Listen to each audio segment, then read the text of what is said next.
Evening all. Just thought I'd do a quick video just to try to target the Jeremy Corbyn supporters of this country, just to try to turn you around to thinking in a more straight-headed manner. Right, okay. Jeremy Corbyn, personally, on a personal level, I've met him.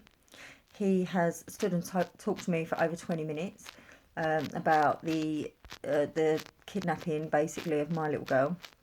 He was ever so helpful at the time, ever so helpful. You know, he took my name, my address, my phone number. He stood and spoke to me for 20 minutes, telling me how disgraceful it was, what happened with my little girl, which it is, of course. However, it just appeared afterwards when I contacted his secretary, because I had heard nothing from him on all of his promises, that he actually did promise me to my face.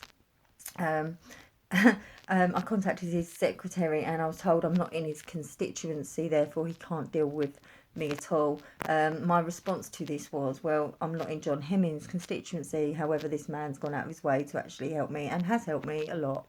So therefore I don't actually believe that you couldn't do anything, Mr Corbyn, because you are, you know, sort of the leader of the Labour Party. You're not just an MP, you are the leader. However, you didn't help me, and I realised pretty quickly, straight afterwards, basically, that you just are a people pleaser. One of these people that will just say whatever anyone wants to hear at this particular time.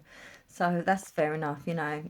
I mean, I've sought the help of many people with my daughter and come, well, nowhere eventually in the end, you know, where it always appeared I was. But however, that's not the case here, what I'm talking about. What I actually want to talk about is the fact that Jeremy Corbyn is a terrorist sympathizer. Even after the terrorist attack on London Bridge the other day, he's still maintained that not all terrorists should have to serve their entire sentence. Why not, Mr Corbyn? Why would that be, Mr Corbyn? Also, I've just been informed that the man who actually carried out the attack was sentenced to 16 years for forming or beginning to form a terrorist camp, as well as other incidents he was involved in with terrorism, him and a number of other people. So basically he was allowed out after 7 years without any parole hearings and just allowed back onto our streets to commit terror yet again. So explain to me, please, British government, exactly what's going on, because there are people actually in jails that shouldn't really be in jails, and they are serving, you know, their sentences, IPP sentences. An IPP sentence is when it's an indeterminate length of time. It's where you could go in, they say it sentenced you to a year, but your tariff's 99 years. So you could be in there well past the year bar, you know, for many, many years. And if you are released and anything occurs, absolutely anything. I know one person that actually was on one of these sentences and they served 7 years for a 1 year sentence. And basically they got out and their mum was an alcoholic and she got drunk and she got all mouthy and she actually phoned the police. And the second the police have phoned on one of these prisoners or, you know, these people that have been let out from prison on an IPP sentence, then they're back inside again in an indeterminate amount, for an indeterminate amount of time yet again. So how is this happening to people that have gone in there for such things as, I don't know, shoplifting and things like that, when there's terrorists, actual terrorists, going in, getting a 16-year sentence and walking free after 7 without even going to the parole board, without doing anything necessary to be rehabilitated inside our prison systems, yet they're still walking free after even less than half the time served. It's wrong. It's so wrong. There are so many jihadis in this country. There are so many Islamic extremists in this country. We've got ISIS, you know, the people that went to fight for ISIS coming back, and we're letting them back in our country. You really need to wobble your heads, because this is all going a bit wrong. I'm sorry, I didn't realise my phone needs charging. Yeah, it's all going terribly, terribly wrong. And you know, it's shocking the amount of the rape gangs, everything else. You know, the child rape, grooming gangs, everything. You know, it's a never-ending cycle. It's just going full circle.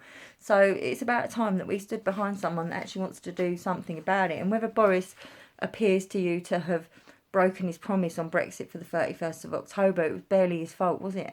It wasn't his fault at all. It was all the left-wing idiots, really. The left-wing idiots, blocking every move that was made. Which is, it's up to them if they'd like to do that. But I just want to put it out there to all you youngsters. You vote Jeremy Corbyn in, and we are in trouble. Bang, in trouble. The country's already in trouble, and I'm not trying to deny that. I'm not trying to say that Boris is the absolute fix for everything and everything's going to be great, because that's not the case. I've been following Nigel Farage quite a bit, and actually, he's trying to get the Labour seats up north to block Labour getting in, because these are seats that actually people don't really want to vote Labour. They just would never vote Conservatives. So it's actually really important we get some of the Brexit Party into Parliament, because they can hold Boris to account, and that's really important. So people up north, please, fill your boots, go and vote Nigel Farage, the Brexit Party, because that's what we need. We need Boris held to account, we need Parliament held to account.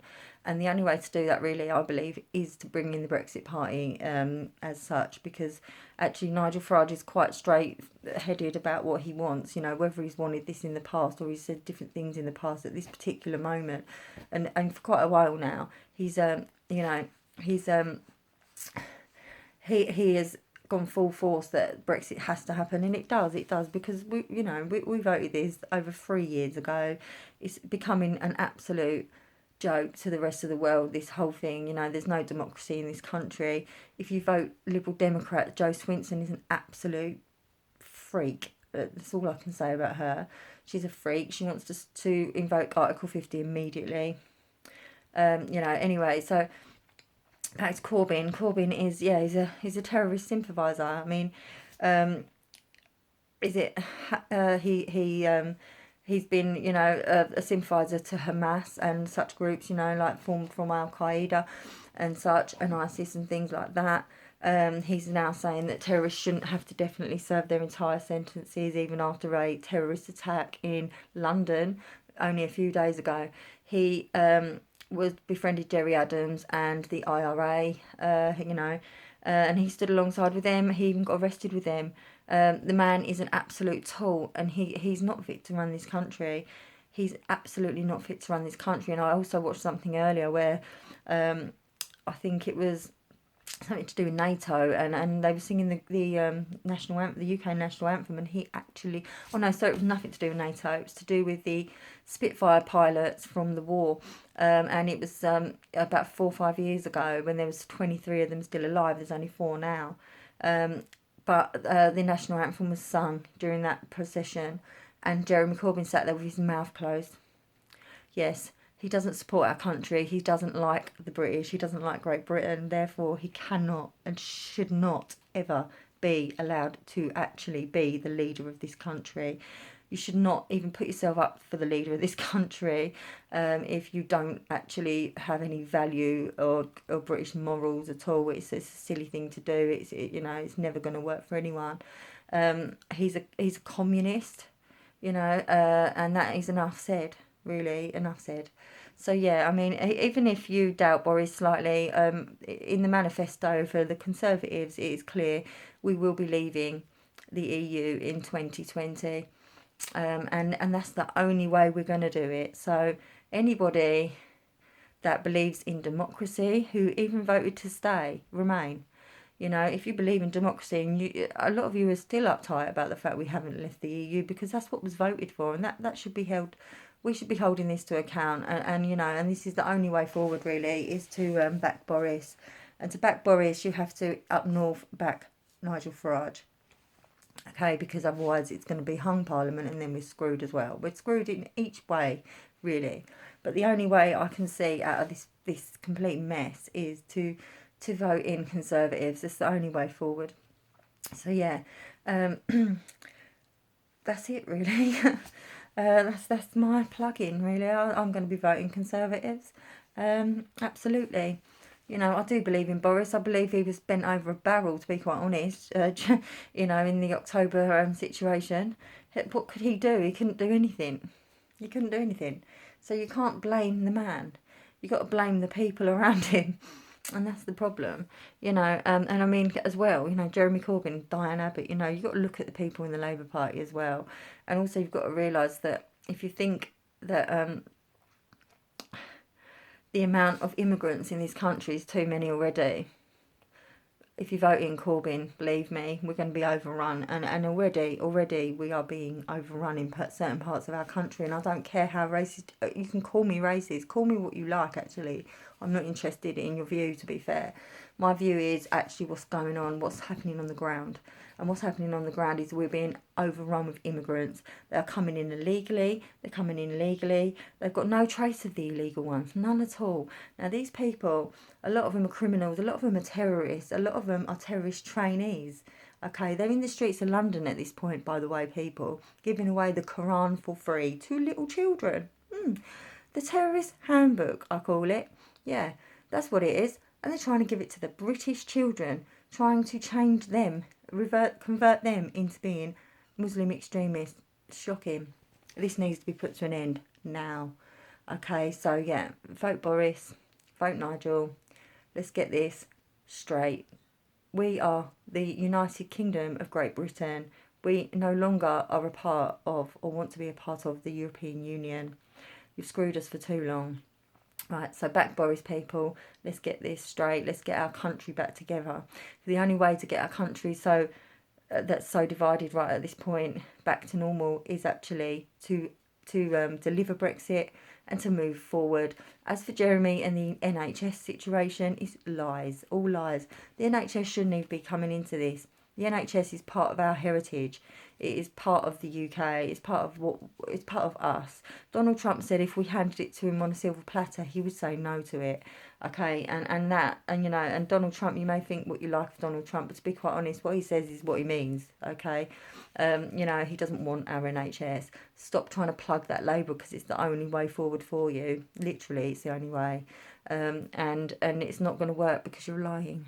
You're lying. No, the only people that have ever privatised the NHS in any way was Labour, funny enough. Yeah, Labour. That's right, people. The only people that ever sold parts of the NHS privately are Labour when they were in power. So don't believe a word these nutcases say. I mean, you only need to look at their support, like Momentum, for a start. I mean, the people in that are as dodgy as they come. They're just basically the Labour's Antifa. That's what they are. They are literally terrorists themselves. You know, and that's it. We don't need any more terrorists, thank you very much. Right, come on, so back Boris. Bye.